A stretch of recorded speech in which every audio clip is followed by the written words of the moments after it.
هقولك على اكتر اماكن مغرية في جسمك ترسمي فيها حنة، وهقولك لو انتي عروسة ترسمي ايه وفين، ولو متجوزة بقالك فترة ترسمي برضو ايه وفين. ركزي معايا لان بجد محدش هيقولك الكلام ده خالص، وانتي متسمعيش كلام حد ومترسميش كده عشوائي، ولا تسمعي كلام الكوافيرة ولا واحدة صاحبتك، ولا تسمعي كلام نفسك اصلا. اللي انا هقولك عليه هو فعلا الخلاصة والمفيد، فانتي اسمعيني للاخر ومتمليش خالص، لان حرفيا لو رسمت في الاماكن اللي انا هقولك عليها هو جوزك هيتهبل.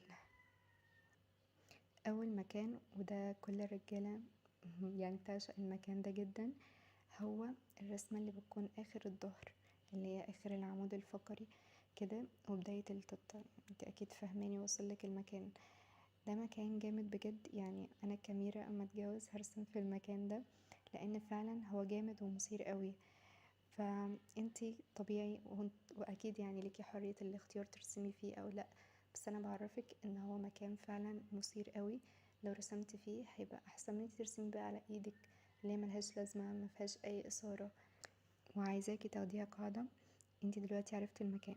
طبعا تاني حاجة مهمة، هتبقى عايزة تعرفي الرسمة هتبقى ايه، يعني اكيد مش هترسمي فراشات وورد بس تمام.